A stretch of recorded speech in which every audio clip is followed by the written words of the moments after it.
Bienvenidos de nuevo a Global Macro Pulse.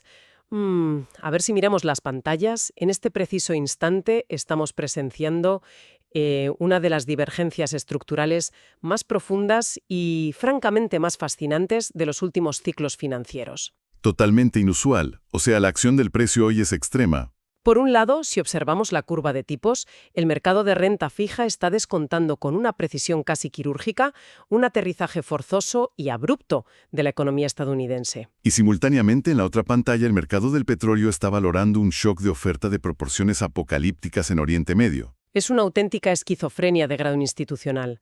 A ver, los flujos de capital huyen despavoridos hacia la seguridad de una recesión, mientras los precios de las materias primas gritan que la inflación está completamente descontrolada. Bueno, y los datos duros que nos llegan de la apertura asiática de este lunes no dejan espacio para filosofar. Simplemente confirman la brutalidad del movimiento. El crudo WTI ha llegado a dispararse un 20%. Un 20%, que se dice pronto. Sí, en las primeras operaciones en Asia, superando el nivel crítico de los $110 por barril, con el Brent cruzando holgadamente por encima de los $100. Es una barbaridad. Todo esto está ocurriendo mientras vemos que el índice del dólar, el famoso DXY, retrocede de forma notable hasta situarse en el nivel de 98,73.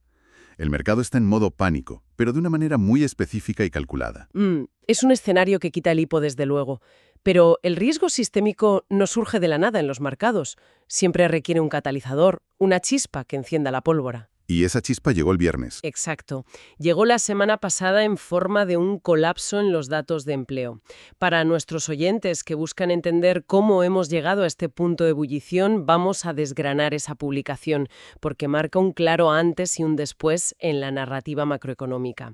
¿Qué mostraron exactamente esos números de empleo? Pues los números publicados el viernes a las 8:30 de la mañana, hora del este en Washington, cayeron como un jarro de agua fría sobre cualquier modelo de crecimiento. Hablamos de las nóminas no agrícolas, el NFP, que es básicamente el pulso del empleo real en Estados Unidos. El dato por excelencia. Cayeron sorpresivamente en 92.000 puestos de trabajo. Para ponerlo en contexto, el consenso de los analistas estaba posicionado para una creación neta de empleo, y nos encontramos de bruces con una destrucción pura y dura. La tasa de desempleo ha repuntado al 4,4%. Una cifra que ya empieza a escocer a nivel político. Y tanto. Pero lo que realmente destroza las proyecciones cuantitativas no es solo el dato del mes, sino las revisiones. Los datos de diciembre y enero se revisaron a la baja en 69.000 puestos adicionales. Claro, lo que anula la base de los modelos.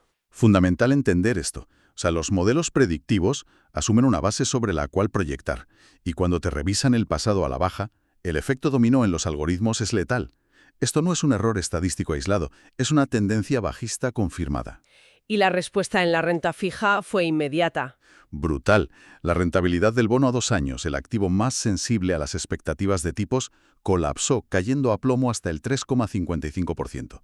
La media móvil de 200 días en los rendimientos se ha roto de forma concluyente. Soporte técnico destruido. Si miramos el mercado de futuros de la Reserva Federal hoy mismo, se está asignando un 50% de probabilidad a un recorte de tipos tan pronto como en junio. Los datos gritan recesión a los 4 vientos. Matemáticamente no hay otra lectura posible.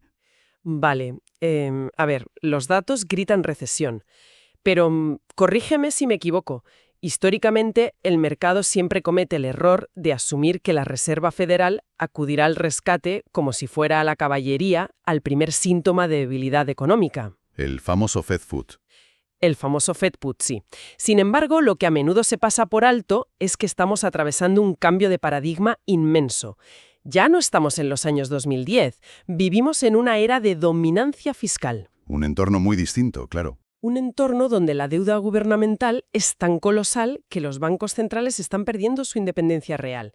La Fed ya no opera en un vacío esterilizado donde solo importa si sube o baja el desempleo. Ya, pero los futuros dicen otra cosa. Sí, pero fíjate en los discursos.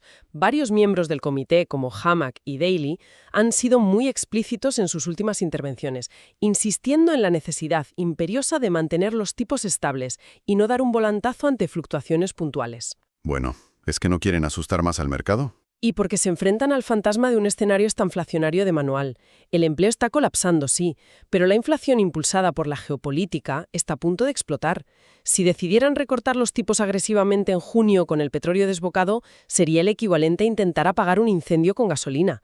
Es un riesgo sistémico que dudo que asuman. El problema con esa visión macroeconómica de mantener el rumbo a toda costa es que ignora la magnitud de la volatilidad salvaje que estamos viendo en la trinchera, en los activos reales. ¿Te refieres a los latigazos del crudo? Vamos a detenernos un momento en los niveles técnicos del petróleo, porque lo que ocurrió en las pantallas el viernes desafía cualquier lógica.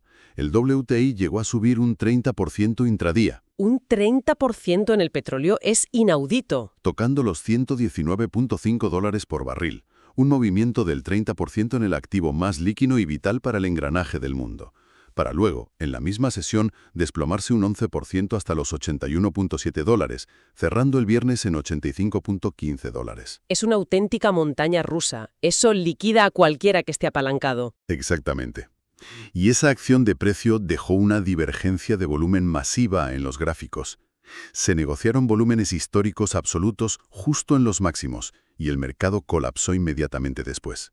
Agotamiento comprador de manual. Cuando vemos esto en los datos, nos indica un agotamiento brutal de los compradores que entraron por pánico, seguido de una intervención agresiva y despiadada de los algoritmos de venta. Los creadores de mercado simplemente retiraron la liquidez. Pero claro, esa volatilidad técnica tan extrema es simplemente el síntoma, la fiebre. La enfermedad de fondo son unos vientos de cara macroeconómicos generados por una geopolítica que resulta francamente inmanejable para cualquier algoritmo de alta frecuencia. Es que operan a golpe de titular. Liquidez minuto a minuto. Tenemos por un lado a Trump declarando en rueda de prensa que la guerra casi ha terminado en un intento clarísimo de enfriar los mercados. Un intento de intervención verbal. Pero simultáneamente, en el mismo ciclo de noticias, lanza amenazas directas al nuevo líder iraní, Mojtaba Khamenei. Esa disonancia cognitiva a nivel diplomático destruye por completo la capacidad de los modelos para prever el riesgo. Totalmente. Los algoritmos no saben cómo valorar eso. Y si analizamos la respuesta del G7 que estuvo reunido de urgencia en horario de Europa Central, CET, su negativa temporal a liberar las reservas estratégicas de petróleo ha dejado al mercado sin una red de seguridad inmediata. Saben que tienen esa bala en la recámara, y aunque en Washington se baraja intervenir artificialmente los precios, limitando las exportaciones o interviniendo en los futuros, la realidad es que el riesgo de interrupción está dictando la prima geopolítica. Y aquí es exactamente donde los datos empíricos tienen que actuar como un muro de contención contra la narrativa del pánico. Las noticias hablan de un apocalipsis inminente, pero si escarbamos en los números, la realidad física es otra. A ver, convénceme con los datos. Sí, es cierto y constatable que Irak se ha visto forzado a recortar 3 millones de barriles diarios de forma abrupta por graves problemas de almacenamiento, y que Kuwait ha implementado reducciones precautorias. Eso está en los registros y el mercado lo sabe. Claro, son cuellos de botella reales. Pero si cruzamos esa información con los datos de satélite y el seguimiento del tráfico marítimo en tiempo real, la imagen cambia. Esos sistemas muestran de forma irrefutable que Irán sigue sacando cantidades enormes de petróleo a través del estrecho de Hormuz. Es decir, el físico fluye. Los petroleros siguen moviéndose por el estrecho. Los titulares de prensa venden miedo porque genera interacción, pero los buques siguen navegando, cargando y entregando el crudo. Si a esta realidad física le sumamos el detalle de que el gobierno estadounidense descarta por el momento usar sus reservas estratégicas, el mensaje oculto es claro. Los del WTI cotizando a $119 en medio de un ataque de pánico algorítmico. Espera, ese es un punto fascinante. Si los satélites nos dicen que el petróleo sigue fluyendo, que los barcos siguen su ruta, y aún así los precios de los derivados de papel están fuera de control, aquí hay alguien que ha dejado de fiarse del sistema. Hay una desconexión total. Ese contraste entre el flujo físico real y el precio de los derivados nos lleva directamente al activo que históricamente actúa como el juez supremo en estos casos, el oro. El que mejor captura las anomalías en el ciclo de liquidez global. El refugio de última instancia. Cuando los mercados de bonos anticipan recesión y los de energía entran en pánico inflacionario, el oro es el termómetro de la confianza en el sistema fiduciario. ¿Qué nos están diciendo los metales preciosos en medio de este caos? Nos están dando señales de alerta máxima. El oro probó un nivel de resistencia clave de una manera absolutamente dramática. El metal precioso cayó con fuerza hasta los $5.014,89 por onza. Una barrida de manual. Ese movimiento sirvió para barrer los stops de venta de los inversores minoristas, limpiando el mercado, para luego rebotar con una violencia inusitada y cerrar en $5.136,61, habiendo rozado los $5.174 en su pico máximo intradía. Acción del precio durísima. Pero más allá de la pura acción del precio, hay una anomalía técnica inusual en las tripas del mercado que debería encender las alarmas de cualquier gestor de riesgos. El CME, la Bolsa Mercantil de Chicago, ha tomado la decisión de reducir los márgenes exigidos para operar futuros de oro y plata en medio de esta volatilidad extrema. O sea, eso es completamente contraintuitivo. Totalmente. Para que se entienda el mecanismo, históricamente cuando la volatilidad explota en un activo, las cámaras de compensación suben las exigencias de margen. Es decir, piden más garantías colaterales para protegerse del riesgo de impago. Es el freno de emergencia del sistema. Claro, es el desapalancamiento forzado. Reducir los márgenes ahora mismo es equivalente a inyectar apalancamiento directo en un mercado que ya está sobrecalentado. Es echar más leña al fuego. Y de forma simultánea, si miramos al mercado físico real en plazas como Dubái, se está ofreciendo oro con un descuento de $30 por onza frente al precio de referencia internacional de Londres. Una dislocación severa. ¿Estamos presenciando una desconexión real entre el mercado de papel en Occidente y el metal físico en Oriente? Y esa dislocación, esa desconexión entre el papel y lo tangible es la manifestación física de una fractura mucho más profunda en el orden financiero global. Si conectamos esta anomalía del oro con el panorama más amplio del ciclo de liquidez, la imagen se vuelve cristalina. A ver, explícanos esa conexión. Estamos presenciando una divergencia estructural masiva a nivel geopolítico. Por un lado tenemos al Banco Popular de China, el PBOC, que acaba de anunciar a las 9:30 de la mañana, hora estándar de Pekín, su 16º mes consecutivo de compras netas de oro. 16 meses ininterrumpidos. Están desdolarizando sus reservas a una velocidad de vértigo, blindando su balance soberano frente a cualquier posible shock geopolítico o sanción occidental. Por otro lado, en un contraste que resulta casi poético por lo trágico, el Banco Central de Polonia, operando en horario de Europa Central, CET, está buscando activamente liquidar y vender parte de sus reservas de oro. Para financiar armamento. Mientras Oriente acumula capital real y tangible para asegurar su independencia financiera a largo plazo, partes de Europa están viéndose forzadas a liquidar sus activos de reserva de última instancia para poder comprar armamento hoy. Es un cambio de paradigma brutal. Y ese cambio de paradigma tectónico está generando una rotación de flujos de capital subterráneos que los inversores no pueden permitirse ignorar. Mientras Occidente se consume en debates sobre tensiones geopolíticas, inflación energética y techos de deuda, el dinero inteligente, el capital institucional, está moviéndose rápidamente hacia donde hay previsibilidad. Buscando refugio y rendimiento. Tenemos que mirar el dato letal que nos dejó la sesión asiática para entender la magnitud de esto. Se ha registrado un récord histórico absoluto de compras netas de capital hacia el sur, fluyendo a través de los enlaces de conexión hacia la bolsa de Hong Kong. Cifras estratosféricas, me imagino. Estamos hablando de una inyección de $37.210 millones de Hong Kong en una sola sesión. El capital global es cobarde, por naturaleza busca refugio, pero también busca crecimiento estructural donde todavía lo hay. Y Occidente se lo está poniendo difícil.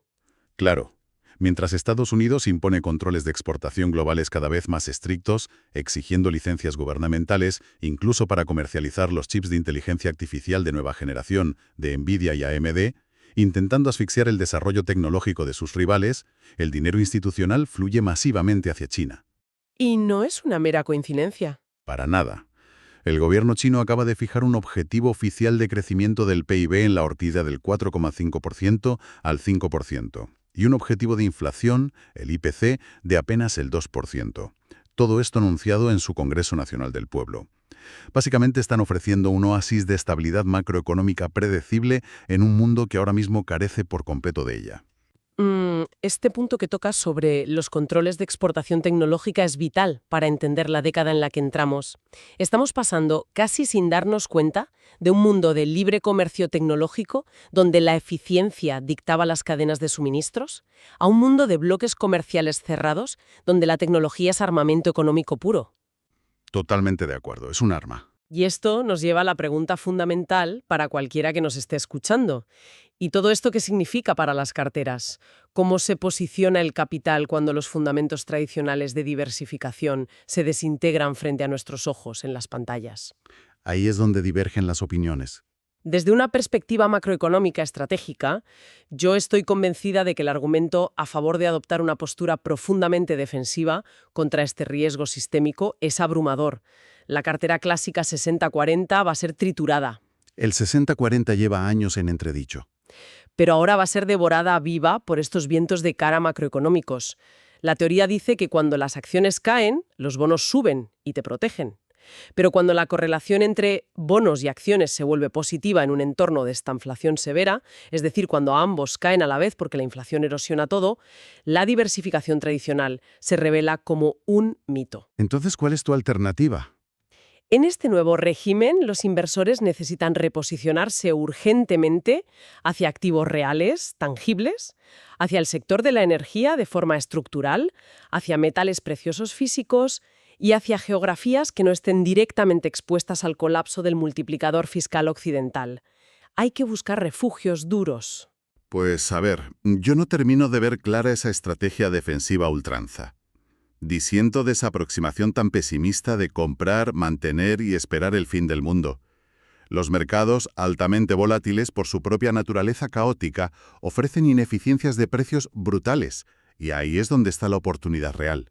¿Jugando con fuego en medio del pánico? La clave para navegar este entorno está en comprender el sesgo de volatilidad, el famoso volatility skew. Cuando el miedo es extremo, las primas de riesgo se disparan de forma irracional. La recomendación empírica para los inversores aquí es no dejarse arrastrar emocionalmente por las grandes narrativas geopolíticas de largo plazo y, en su lugar, vigilar estrictamente los niveles técnicos de los bonos a corto plazo. Volver al dato puro. La rentabilidad del bono a 2 años es el verdadero faro algorítmico ahora mismo. Si se estabiliza el pánico, amaina. Además, el miedo irracional en el mercado petrolero, donde hemos visto al WTI oscilar $40 en una sola sesión, es el entorno perfecto para el trading táctico y sistemático. Aprovechando esos latigazos. Recordemos lo que muestran fríamente los satélites. El estrecho de Hormuz no está bloqueado. El flujo físico existe. Por tanto, vender los repuntes de pánico motivados puramente por titulares alarmistas en el crudo, utilizando opciones financieras estructuradas para limitar el riesgo a la baja, es la jugada matemática e institucionalmente correcta. ¿Crees que el mercado sobrevalora el riesgo? El mercado está sobrevalorando el riesgo de cora de forma masiva. Y esto es crucial. Lo que sí deben hacer los inversores inmediatamente es revisar con lupa su exposición a las empresas tecnológicas de megacapitalización. ¿Por el tema de los chips? Estas compañías son hipersensibles a estas nuevas restricciones globales de chips impuestas por Estados Unidos. El riesgo regulatorio severo, la posibilidad de perder mercados enteros de la noche a la mañana, sencillamente no está valorado en los múltiplos actuales a los que cotizan estas empresas. Es un debate clásico y fascinante de la gestión de activos. La gestión táctica del ruido y la volatilidad a corto plazo frente a la protección estructural ante un verdadero cambio de régimen mundial. Los datos de las próximas semanas confirmarán quién tiene la razón. El mercado siempre da y quita razones. Así es. Pero antes de concluir nuestro análisis de la sesión de hoy, hay un pensamiento provocador, una ramificación sutil de estos eventos que el mercado apenas está empezando a procesar en sus valoraciones y que conecta la geopolítica dura con el sector tecnológico de una manera que resulta bastante escalofriante. Adelante, expone esa conexión. Si observamos detenidamente la letra pequeña del nuevo borrador de directrices de Estados Unidos sobre inteligencia artificial, hay una cláusula que ha pasado bastante desapercibida, pero que exige que el gobierno federal pueda utilizar los modelos de IA desarrollados por empresas privadas, y lo cito textualmente, para cualquier propósito legal. Eso es una carta blanca absoluta. Totalmente. Si unimos esta exigencia legal a las agresivas restricciones de exportación de chips y al evidente rearme global acelerado, la pregunta es ineludible para el mercado. ¿Se están convirtiendo las grandes tecnológicas occidentales de facto en una rama no oficial del Departamento de Defensa? Cambiaría todo el modelo de negocio. Y si es así, ¿Qué significa esto para las valoraciones globales del sector tecnológico a largo plazo? Pensemos en el impacto en sus ingresos cuando pierdan la confianza de la mitad del mercado global por ser percibidas no como empresas privadas independientes, sino como herramientas estratégicas del Estado. Es una reevaluación total del riesgo soberano incrustado en la renta variable corporativa que sin duda cambiará las reglas del juego en la próxima década. Como siempre en esta industria, los datos dictarán el precio final y resolverán esa incógnita. Los niveles de resistencia técnica ya están marcados en rojo en nuestros gráficos. Los flujos de capital masivos hacia Asia están cuantificados y la divergencia macroeconómica está sobre la mesa de operaciones. El mercado volverá a abrir mañana y nos entregará de forma implacable la siguiente serie de números a procesar. Manteneos por delante de la curva. Esto es Global Macro Pulse. Descargo de responsabilidad. Esto no es asesoramiento financiero.